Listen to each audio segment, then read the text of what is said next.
মুশফিকের অভিজ্ঞতা ও নাজমুলের নেতৃত্বে শিরোপায় চোখ রাজশাহীর। দরজায় কড়া নাড়ছে বিপিএল। নানা শঙ্কা, আলোচনা আর সমালোচনা পেছনে ফেলে 26 ডিসেম্বর শুরু হতে যাচ্ছে মাঠের লড়াই। দলগুলো কয়েকদিন ধরে অনুশীলনে ঘাম ঝরাচ্ছে, প্রস্তুতি নিচ্ছে নিজেদের মতো করে। আজকালের মধ্যেই যোগ দিতে শুরু করলেন বিদেশি ক্রিকেটাররাও। বিপিএল শুরুর আগে দলগুলোর শক্তি আর দুর্বলতা খোঁজার চেষ্টা এই ধারাবাহিক প্রতিবেদনে। অভিজ্ঞতা আর তারুণ্য, ব্যাটিং আর বোলিং সব মিলিয়ে এই টুর্নামেন্টের অন্যতম ভারসাম্যপূর্ণ দল রাজশাহী ওয়ারিয়র্স। নাজমুল হোসেনের নেতৃত্বে নবাগত এই ফ্রাঞ্চাইজি এবার শিরোপার বড় দাবিদারও। দলটির সবচেয়ে বড় শক্তি নিঃসন্দেহে ব্যাটিং আর অভিজ্ঞতা। নামগুলোই তার প্রমাণ। ওপেনার তানজিদ হাসান এবছরই এক পঞ্জিকা বর্ষে বাংলাদেশের হয়ে টি-20তে সর্বোচ্চ রান ও ছক্কার রেকর্ড গড়েছেন। 2025 সালে আন্তর্জাতিক টি-20তে 27 ম্যাচে 135.52 স্ট্রাইক রেটে তার ব্যাটিং এসেছে 775 রান। তানজিদের সঙ্গে ইনিংস উদ্বোধনে সম্ভাব্য সঙ্গী পাকিস্তানের সাহিবজাদা ফারহান, তিনিও এবছর পাকিস্তানের হয়ে টি-20তে সর্বোচ্চ রান করেছেন।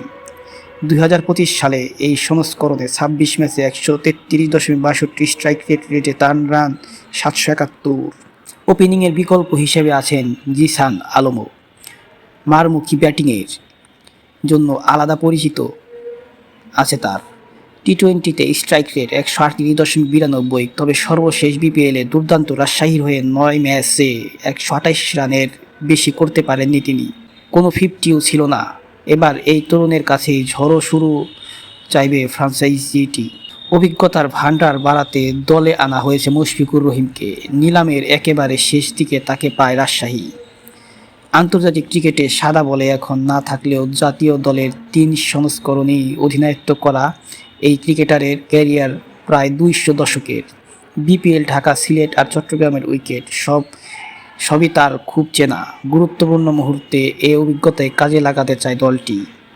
মিডল অর্ডারে আকবর আলী ও ইয়াসির আলীর সঙ্গে আছেন ছন্দে থাকা পাকিস্তানের মোহাম্মদ নেওয়াজ।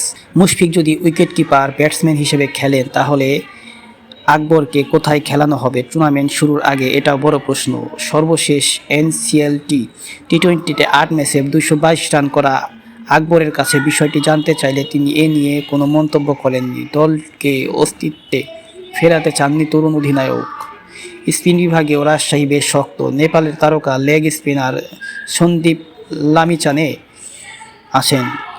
আছেন পাকিস্তানের মোহাম্মদ নেওয়াজ, সঙ্গে বাংলাদেশের হাসান মুরাদ ও মেহরাব হোসেন। বাংলাদেশের কন্ডিশনে নেওয়াজ দলটির জন্য বিশেষভাবে কার্যকর হয়ে উঠতে পারেন।